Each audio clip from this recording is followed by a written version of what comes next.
কোরবানিতে আমরা যতই ট্রাই করি কোনো রকম ডায়েট মেনটেন করা হয় না, আর ফলে আমাদের ওয়েটটাও খুব গেইন হয়, কারণ আমরা অনেক পরিমাণে মাংস খেয়ে থাকি, প্লাস চর্বি বা অয়েলি ফুডও খাওয়া হয়ে থাকে এবং কার্বসের পরিমাণটাও মেনটেন হয় না। তাই আমি বলবো যে আপনারা একবার হলেও কার্বস বা অয়েলি ফুড খেয়ে খাওয়ার পরই এই ড্রিঙ্কসটা ট্রাই করবেন। চলুন দেখেন কীভাবে বানিয়ে নেওয়া যায়।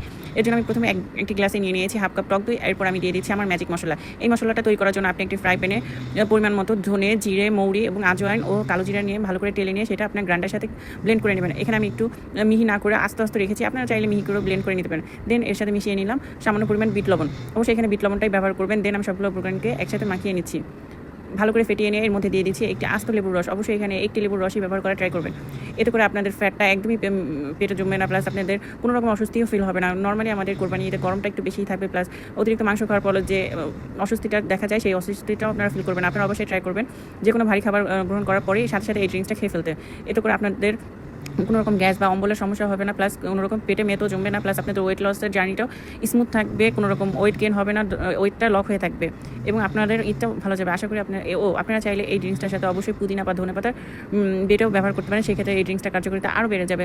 আশা করি আপনাদের এই ম্যাজিক ড্রিঙ্কসটার রেসিপি ভালো লাগলে অবশ্যই একটি লাইক কমেন্টস দিয়ে পাশে থাকবেন। আল্লাহ হাফেজ।